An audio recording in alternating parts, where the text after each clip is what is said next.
Hi friends, எல்லோரும் எப்படி இருக்கீங்க? நல்லா இருப்பீங்க. பேசும் கிரகங்களிலிருந்து உங்கள் நித்யா ராஜேந்திரன். பேசும் கிரகங்கள் சேனல் ஆரம்பித்து 6 மாதம் ஆகுது. இதுக்கு முன்னாடி நான் கிளாஸஸ் எடுத்துகிட்டு இருந்தேன். ரெகுலராக சில மாணவர்களுக்கு நான் கிளாஸ் எடுத்துகிட்டு இருந்தேன். சேனல் ஆரம்பித்ததுக்கப்புறம் புது கிளாஸ் இன்னும் ஸ்டார்ட் பண்ணவே இல்லை. அது நான் வர்ற மே 15லேருந்து கிளாஸ் ஸ்டார்ட் பண்ணுறேன். யாருக்கெல்லாம் கேபி முறையில், அதாவது கிருஷ்ணமூர்த்தி பத்ததி முறை, அதில் உங்களுக்கு படிக்கணும், ஜோதிடம் படிக்கணும் அப்படின்னு ஆர்வம் இருக்கோ அந்த வகுப்பில் கலந்துக்கலாம். அதுக்கு நீங்கள் ஸ்க்ரீனில் கீழே தெரிகிற நம்பருக்கு ஒரு வாட்ஸ்அப் மட்டும் பண்ணுங்கள். அபவுட் கேபி கிளாஸஸ் அப்படின்னு சொல்லி ஒரு வாட்ஸ்அப் பண்ணுங்கள். அவங்க எல்லா டீட்டெயில்ஸும் உங்களுக்கு அனுப்பி வைப்பாங்க. கிளாஸை பற்றின டீட்டெயில்ஸ், எவ்வளவு நாள், அதில் இருக்க என்னென்ன விஷயங்கள் இருக்குது, என்னென்ன படிக்க போகிறீங்க அப்படிங்கிற எல்லா விஷயங்களையுமே உங்களுக்கு அவங்க அனுப்பி வைப்பாங்க. ஃப்ரெண்ட்ஸ், யாருக்கெல்லாம் இஷ்டம் இருக்கோ அவங்க இந்த கிளாஸில் கலந்துக்கலாம். இது உங்களுக்கு கேபி கிளாஸஸ் ரொம்ப ஈஸியாக இருக்கும். அதாவது பலன் எடுக்கும் முறை அப்படிங்கிறது ரொம்ப ரொம்ப ஈஸியாக இருக்கும். அதே போல் கேபி படித்த எல்லாரும் ஒரே மாதிரி பலன்களை தான் சொல்லுவாங்களோ தவிர, ஒரு ஜோதிடர் ஒரு மாதிரி பலனை, இன்னொரு கேபி ஜோதிடர் அந்த பலனை கொஞ்சம் வேறு மாதிரியோ அப்படியெல்லாம் சொல்லவே மாட்டாங்க. எல்லா ஜோதிடர்களுமே பலன்களை ஒரே மாதிரி சொல்லுவாங்க. இதுதான் கேபியில் இருக்கிற ஒரு முக்கியமான விஷயம் ஃப்ரெண்ட்ஸ். அதுதான் கேபியில் இருக்கிற சிறப்பு ஃப்ரெண்ட்ஸ்.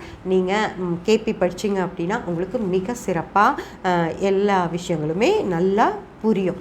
ஓகேங்களா? இது உள்ள கிளாஸஸ்க்கு வந்ததுக்கப்புறம் உங்களுக்கு நல்லா புரிஞ்சுக்க முடியும். யாருக்கெல்லாம் இன்ட்ரெஸ்ட் இருக்கோ அவங்க எல்லோரும் ஒரு மெசேஜ் போட்டு உங்களுடைய ப்ரெசன்ஸை கன்ஃபார்ம் பண்ணிக்கோங்க. இப்போது கேபி படிங்க அப்படின்னு சொல்லி சொல்கிறீங்களே, அப்படி என்னங்க கேபியில் ரொம்ப முக்கியமாக, அதாவது நாங்கள் படித்தே ஆகணும் அப்படிங்கிற மாதிரி என்ன விஷயங்கள் எல்லாம் கேபியில் இருக்குது அப்படின்னு சொல்லி நீங்கள் கேட்டீங்க அப்படின்னா, நான் பாரம்பரியத்துக்கும் கேபிக்கும் இருக்கிற வித்தியாசங்களை உங்களுக்கு சொல்கிறேன். அதே போல் பாரம்பரியத்துக்கும் கேபிக்கும் இருக்கிற ஒற்றுமைகளையும் நான் சொல்கிறேன். அப்போ உங்களுக்கு ஜோதிடம் அப்படின்னா என்ன அப்படிங்கிறது தெளிவாக உங்களுக்கு புரியும் ஃப்ரெண்ட்ஸ். அதாவது பாரம்பரிய ஜோதிடத்தில் நம்ம என்னென்ன விஷயங்களையெல்லாம் பார்க்கணும் அப்படின்னு சொல்லி நம்ம பார்க்கலாம் ஃப்ரெண்ட்ஸ். முதல்ல நம்ம பாரம்பரிய ஜோதிடத்தில் நம்ம என்னென்ன விஷயங்களை எல்லாம் பார்க்கணும் அப்படின்னு சொல்லி தெரிஞ்சுக்கலாம்.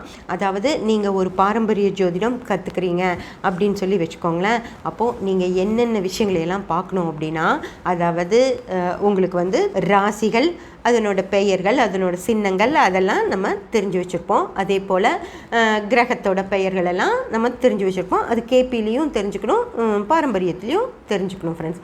அதுக்கப்புறம் பாரம்பரியத்தில் பார்த்தீங்க அப்படின்னா ராசிக்குன்னு சில தன்மைகள் இருக்குது ஃப்ரெண்ட்ஸ். அதாவது சரம், ஸ்திரம், உபயம் அப்படின்னு சொல்லி ஒவ்வொரு ராசியும் சரராசி இருக்குது, ஸ்திர ராசி இருக்குது, உபயராசி இருக்குது.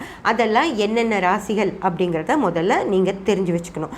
அதுக்கப்புறம் ராசியுடைய குணநலன்கள், அதாவது நீர், நிலம், நெருப்பு, காற்று அப்படின்னு சொல்லி ராசிகளுக்கு அதனுடைய குணாதிசயங்களும் இருக்குது ஃப்ரெண்ட்ஸ்.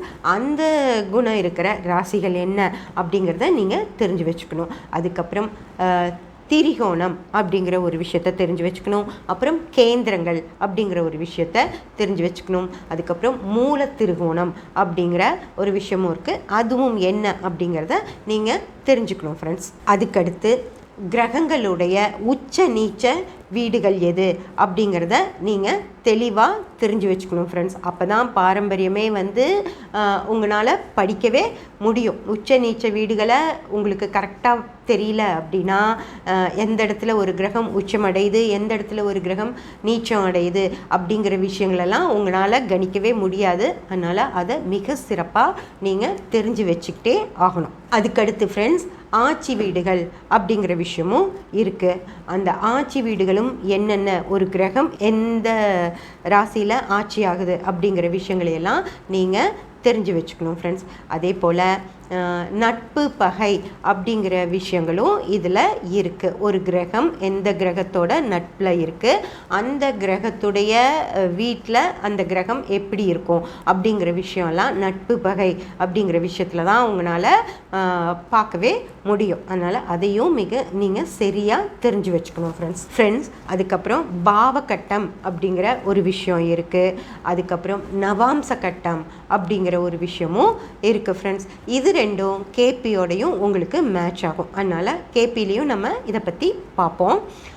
அதுக்கடுத்து வர்க்க சக்கரங்கள் அப்படின்னு சொல்லி ஒரு விஷயம் இருக்குது. அதில் நிறைய வர்க்க சக்கரங்கள் இருக்குது. அதுவும் என்னென்ன அப்படிங்கிற விஷயத்த நீங்கள் தெளிவாக பாரம்பரியத்துக்கு தெரிஞ்சு வச்சுக்கணும். பாரம்பரிய ஜோதிடம் நீங்கள் படிக்கணும் அப்படின்னா அந்த வர்க்க சக்கரங்கள் தெரியாமல் நீங்கள் பாரம்பரிய ஜோதிடத்தை படிக்கவே முடியாது ஃப்ரெண்ட்ஸ். அது கண்டிப்பாக நீங்கள் தெரிஞ்சு வச்சுக்க வேண்டிய விஷயம் ஃப்ரெண்ட்ஸ். அதுக்கப்புறம் வர்க்கோத்தமம் அப்படின்னு சொல்லி ஒரு விஷயம் இருக்குது. அது ராசி கட்டத்துலேயும் நவாம்ச கட்டத்துலேயும் ஒரு கிரகம் ஒரே இடத்துல இருக்கா அப்படின்னு சொல்லி நம்ம பார்க்கணும். அந்த மாதிரி எத்தனை கிரகங்கள் ஒரு ஜாதகத்தில் வர்க்கோத்தமமாக இருக்குது அப்படின்னா அதுக்கான பலன்கள் ரொம்ப நல்லாயிருக்கும். அதெல்லாம் என்ன அப்படின்னு சொல்லி நீங்கள் தெரிஞ்சு வச்சுருக்கணும். அதுக்கப்புறம் பரிவர்த்தனை அப்படின்னு சொல்லி ஒரு விஷயம் இருக்குது. அதுவும் அப்படி தான். நவாம்ச கட்டத்தில் ஒரு கிரகம் ஒரு கிரகத்தோடைய சாரத்தில் இருக்கும், ஒரு கிரகம் ஒரு கிரகத்தோட சாரத்தில் இருக்கும். அந்த சாரம் கொடுத்த கிரகமே இந்த கிரகத்துடைய சாரத்தில் இருக்கும். அதெல்லாம் நீங்கள் என்ன, அதுக்கான பலன்கள் என்ன அப்படிங்கிறதையெல்லாம் நீங்கள் தெரிஞ்சு வச்சுக்கணும் ஃப்ரெண்ட்ஸ்.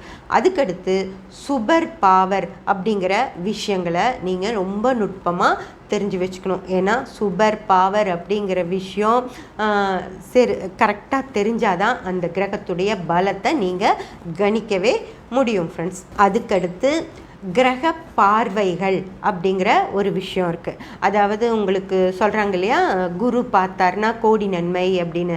அந்த மாதிரி குரு உங்களுடைய எந்த கட்டத்தை பார்க்குறாரோ அந்த கட்டம் வலுவடையும் அப்படின்னலாம் இருக்குது. அப்படி குரு பார்க்குறது எல்லா கிரகங்களுக்குமே பார்வை இருக்குது. சூரியன், சந்திரன், செவ்வாய், குரு, சுக்கிரன், சனி எல்லா கிரகங்களுக்குமே பார்வைகள் இருக்குது. அதுக்கும் என்னென்ன பார்வைகள் இருக்குது அப்படிங்கிறதும் இருக்குது. அந்த பார்வைகள்லாம் என்னென்ன அப்படின்னு நீங்கள் தெரிஞ்சு வச்சுக்கணும். அந்த பார்வைகள் எந்த பாவத்தின் மேலே படுதோ அதுக்கான பலன்கள் என்ன அப்படிங்கிறதையும் நீங்கள் மிக சிறப்பாக மனப்பாடமாக தெரிஞ்சு வச்சுக்கிட்டு இருந்தால் மட்டும்தான் அந்த பார்வைகளுடைய அமைப்பை எல்லாம் வச்சு உங்களால் ஜாதகத்தை கணிக்க முடியும் ஃப்ரெண்ட்ஸ். அதற்கடுத்து கிரக வக்ரம் அப்படின்னு சொல்லி ஒரு விஷயம் இருக்குது ஃப்ரெண்ட்ஸ். அதாவது ஒரு கிரகம் வக்ரம் அடைஞ்சு நம்ம ஜாதகத்தில் இருந்துச்சு அப்படின்னா அதுக்கு என்ன பலன் அப்படிங்கிற விஷயம் ஒன்று இருக்குது.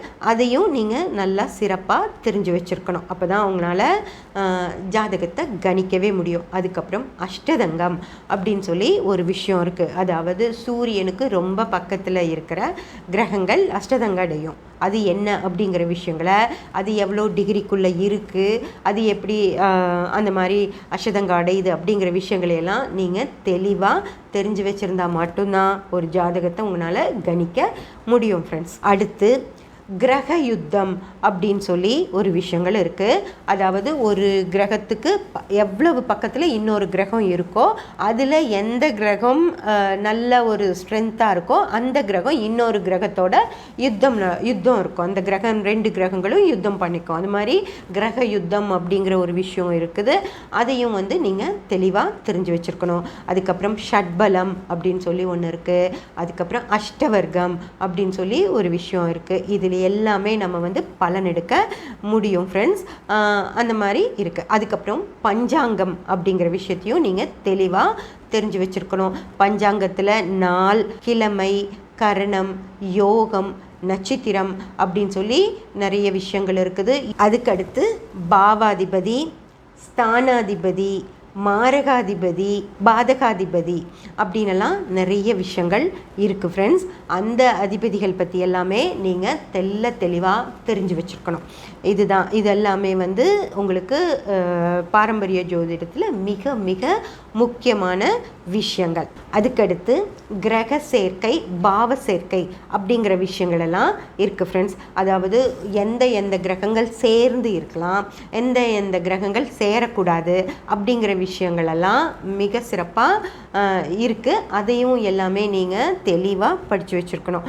ஒரு கிரகத்தோட ஒரு கிரகம் 2 கிரகங்கள் ஒரு பாவத்தில் இருந்துச்சு அப்படின்னா வேற பலன், அதே 2 கிரகங்கள் இன்னொரு பாவத்தில் இருந்துச்சு அப்படின்னா அதுக்கு வேற பலன் இருக்குது ஃப்ரெண்ட்ஸ். இப்படி பல விதத்தில் பலன்களை நம்ம எடுக்க வேண்டியிருக்கும் ஃப்ரெண்ட்ஸ். அதே போல் யோகங்கள் அப்படிங்கிற ஒரு விஷயம் ரொம்ப ரொம்ப முக்கியமான விஷயம். பாரம்பரிய ஜோதிடத்தில் ஒரு ஜாதகத்தில் என்னென்ன யோகங்கள் இருக்கோ அதன்படியெல்லாம் அவங்க வாழ்க்கை அமையும் அப்படின்னு சொல்லுவாங்க. அதே போல் தோஷங்கள் அப்படிங்கிற விஷயமும் இருக்குது ஃப்ரெண்ட்ஸ். ஒரு ஜாதகத்தில் இவ்வளோ தோஷங்கள் இருந்தது அப்படின்னா மிக சிறப்பாக அந்த கட்டம் இருந்தால் கூட அந்த தோஷங்கள் இருக்கிறனால அந்த ஜாதகர்களால் மிக சிறப்பாக செயல்பட முடியாது அப்படிங்கிற விஷயமும் பாரம்பரியத்தில் இருக்குது ஃப்ரெண்ட்ஸ். இது நான் இதில் கொஞ்சம் விஷயங்கள் தான் சொல்லியிருக்கேன். இன்னும் நிறைய விஷயங்கள் பாரம்பரிய ஜோதிடத்தில் இருக்குது. நம்ம இப்போ சொன்ன வரைக்கும் இருக்கிற விஷயங்களை ஒவ்வொன்றா டீட்டெயில்டாக பார்க்கலாம். அந்த விஷயங்கள் பற்றி தான் நம்ம இனி அடுத்து வரப்போகிற பதிவுகள் இருக்க போகுது. அதை நீங்கள் பாருங்கள். கேபிக்கு எந்தெந்த வகையில் இந்த விஷயங்கள் எல்லாம் இந்த வகையிலையெல்லாம் ஹெல்ப் பண்ணும் அப்படிங்கிற விஷயத்தையும் நம்ம சேர்த்து தான் பார்க்க போகிறோம். அதனால் இனி வர பதிவுகளை நல்லா கவனமாக பாருங்கள். உங்களுக்கு தேவையான பல விஷயங்கள் அதில் கிடைக்கலாம் ஃப்ரெண்ட்ஸ். சப்ஸ்கிரைப் பண்ணி பெல் பட்டன் ப்ரெஸ் பண்ணி வச்சுக்கோங்க. அப்போ தான் நான் போடுற எல்லா பதிவுகளும் உங்களுக்கு கிடைக்கும். லைக் பண்ணி ஷேர் பண்ணி கமெண்ட் பண்ணிங்கன்னா எனக்கு சப்போர்ட்டிவாக இருக்கும். Thank you friends.